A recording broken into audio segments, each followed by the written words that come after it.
You could look at a truck dealership and do the math in about 4 seconds. A new Class 8 semi-truck sells for somewhere around $150,000 to $200,000. A busy dealership might move a few hundred of them a year. Multiply it out and you get revenue numbers that look like a license to print money. Add a service bay full of mechanics charging by the hour, and it seems like one of the most obviously profitable small businesses in America. That math is not wrong. It's just almost irrelevant. The truck sale that looks like the entire business is often the least profitable part of it. Financed with money the dealer doesn't own, sitting on a lot that depreciates every single day it doesn't sell, inside a contract that was written by someone else. Understanding why reveals something bigger about how an entire industry quietly runs on a completely different logic than the one printed on the price tag. Start with what a truck dealership actually is, because it isn't what it looks like from the road. It's not an independent shop that decided to sell Peterbilts or Freightliners or Internationals the way a boutique decides to sell a certain brand of shoes. It's a franchise, bound by a dealership agreement with a manufacturer, and that agreement dictates far more than most people realize. It can dictate the size of the building, the layout of the showroom, the number of service bays, the brand of paint on the walls.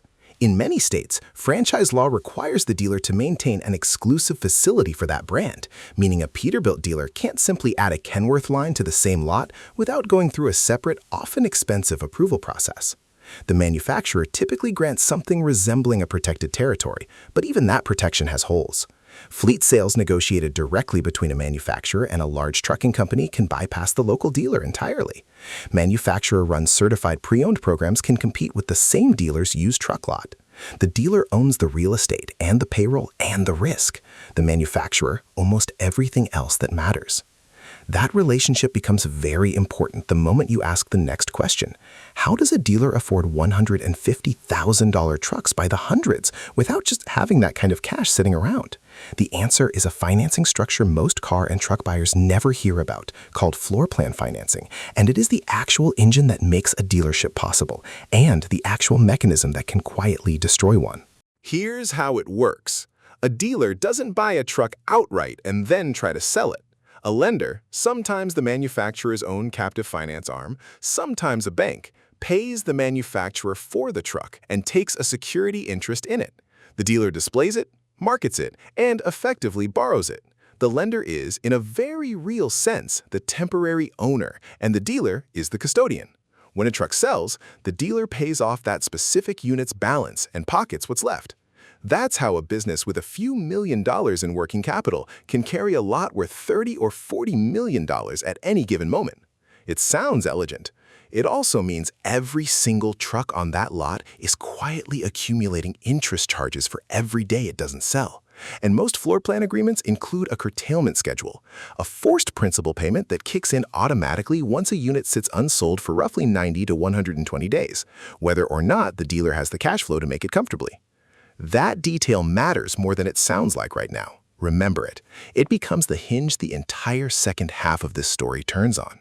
So, if the trucks are financed, if the manufacturer controls the territory and the facility, and if the interest clock starts ticking the moment a truck arrives, what's actually left for the dealer?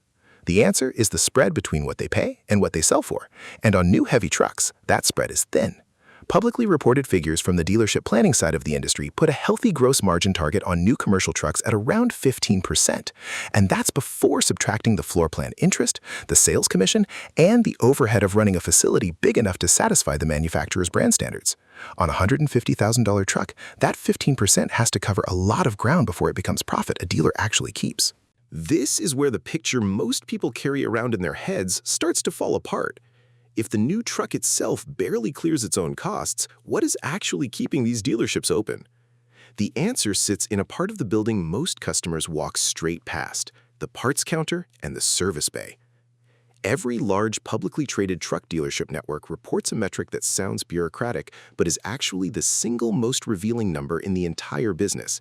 It's called the absorption ratio. It measures the gross profit generated by parts, service, and collision repair against the overhead cost of running the entire dealership, excluding the specific costs tied to selling vehicles. When that ratio crosses 100%, something remarkable happens. The parts and service department alone is paying for the building, the lights, the staff, and the overhead of the whole operation. At that point, whatever profit comes from selling an actual truck, after commissions and financing costs, isn't offsetting expenses anymore. It's pure additional profit sitting on top of a business that was already breaking even without selling a single vehicle. North America's largest commercial vehicle dealership network, Rush Enterprises, has reported absorption ratios well above 100% for years, at times exceeding 135%. And in quarter after quarter of public filings, the pattern holds. Parts, service, and collision center revenue consistently generates somewhere between roughly 60 and 66% of the company's total gross profit, even in years when new truck sales set records. Trucks aren't a minor part of the revenue line. They're often the majority of the dollars coming in the door. But dollars in the door and profit that stays in the business are two very different measurements. And on trucks, most of that revenue simply passes through to the manufacturer, the lender, and the sales staff before the dealer sees a real return. So, the truck itself starts to look less like the product and more like the mechanism that creates the customer. Someone who buys a truck from a dealer is far more likely to bring that truck back for its 5,000-mile service, its brake jobs, its warranty work, its eventual transmission rebuild for years afterward, often a decade or more, since heavy trucks are built to run well past 500,000 miles. The truck sale is the moment a dealer converts a one-time transaction into a recurring relationship. That relationship, not the sticker price, is where the real value lives. If that were the whole story, it would already be an interesting reframe. But it doesn't explain why truck dealerships can go from record-breaking years to existential crisis in the space of about 18 months. And that's exactly what happened across the industry starting in 2022, in a chain reaction worth walking through step by step, because it shows precisely how fragile the system underneath the good years actually is. It starts with the freight boom that followed the pandemic. Consumer spending on physical goods surged in 2020 and 2021. Warehouses scrambled to restock, and freight rates spiked to levels carriers hadn't seen in a generation.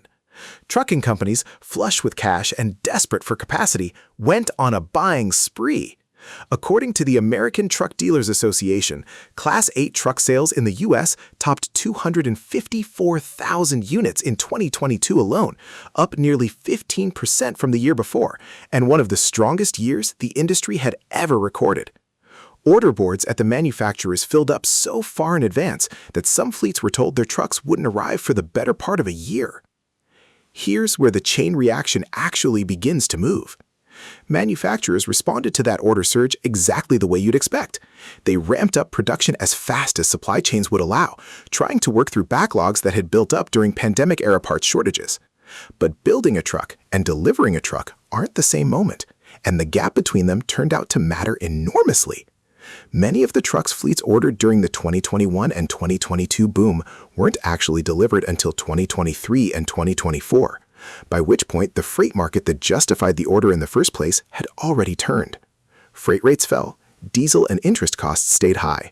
Trucking company profitability, especially for the small and mid-sized carriers that make up a huge share of the industry, collapsed into what analysts openly started calling a freight recession. Now remember that detail about floor plan financing and curtailment schedules from earlier. This is exactly where it comes back into play. Fleets that had ordered trucks during the boom started canceling or deferring pickup as their own finances deteriorated. Manufacturers kept building because production lines don't stop on a dime. The results showed up in a number the industry watches closely. Total Class 8 truck inventory sitting unsold. In July 2023, that figure stood at roughly 61,800 units. By July 2024, it had climbed to a record 88,800 units, an increase of 27,000 trucks in a single year, each one accumulating floor plan interest, each one edging closer to that curtailment deadline. New Class 8 retail sales in the US and Canada fell to around 264,000 units in 2024, a drop of roughly 12.5% from the year before. And the downturn continued into 2025, with order boards staying weak through the season that historically generates the strongest activity of the year. That's the domino effect in full. A demand spike triggers an order surge. The order surge outlasts the demand that created it. The delivery lag turns a temporary spike into a delayed oversupply, and dealers end up holding depreciating interest-accruing inventory for a market that no longer wants it at the pace it once did. A dealership that expanded its floor plan credit line to handle 2022's boom found itself 2 years later carrying that same sized inventory into a market moving at half the speed. This is precisely the moment when the earlier explanation about absorption ratios stops being a bureaucratic detail and becomes a survival mechanism. And there's no better place to watch it play out than inside the company that dominates this entire industry. Rush Enterprises operates the largest network of commercial vehicle dealerships in North America, built almost entirely through decades of acquiring smaller dealers across the country. Its story through this exact cycle is a chronological demonstration of everything explained so far. In 2021, as the freight boom accelerated, Rush's revenues jumped from roughly $1 billion in a single quarter to over $1.3 billion, with parts and service revenue climbing 18% as fleets scrambled to keep aging trucks running while waiting for new ones to arrive. By 2022 and into 2023, new Class 8 and medium-duty sales were setting records, driven by that same pent-up demand working its way through the order backlog. First quarter 2023 alone brought in $648 million in parts, service, and collision revenue, up more than 19% year over year, with an absorption ratio of 136.5%, meaning the parts and service side wasn't just covering its own costs. It was covering the entire dealership's overhead with room to spare, turning every truck sale into nearly pure profit on top. Then came the turn. Through 2024, Rush's own securities filings described the shift plainly. New commercial vehicle revenues declined because of what the company itself called the ongoing freight recession and high interest rates. Full year 2024 parts, service, and collision revenue actually dipped slightly, down about 1.8%, and aftermarket products still accounted for roughly 60% of total company profit even as new truck sales weakened. By the first quarter of 2026, revenues had fallen 9% year over year, with the company directly attributing it to the prolonged freight recession and softening demand for new commercial vehicles. Yet net income still rose because aftermarket work made up 66% of gross profit that quarter. The trucks got harder to sell. The business barely noticed because the business was never really about the trucks. What Rush did next is the part that shows how the whole industry adapts to this cycle rather than simply surviving it.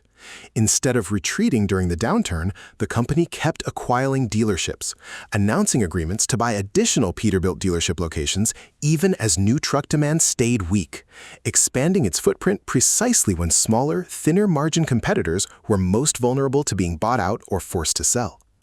A downturn that would cripple a dealer running on truck sale margins alone becomes, for a dealer with a dominant parts and service operation, an opportunity to buy market share from the ones who can't survive it. The freight recession didn't just separate strong dealers from weak ones.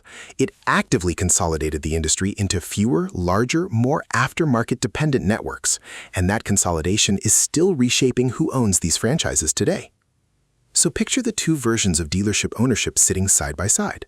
The optimistic version, the one implied by that opening truck price math, looks like this.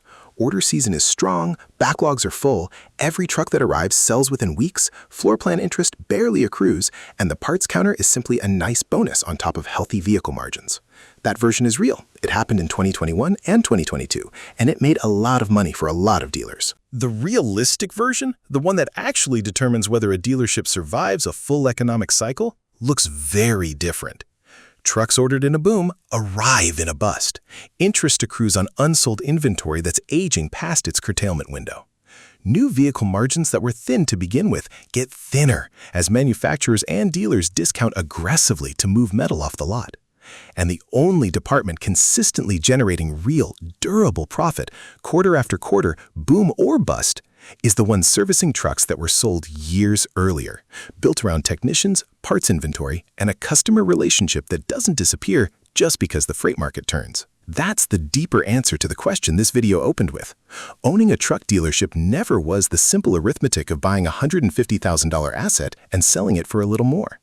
The truck is closer to a subscription trigger than a product, an expensive, low-margin, financed, manufacturer-controlled contract whose real purpose is to put a vehicle on the road that will need parts, service, and attention for the next decade. The dealerships that understand this and build their entire operation around the recurring business rather than the showroom sale are the ones still standing when the order boards go quiet and the trucks nobody predicted keep rolling in anyway. The ones that don't tend to become the acquisition targets of the ones that do.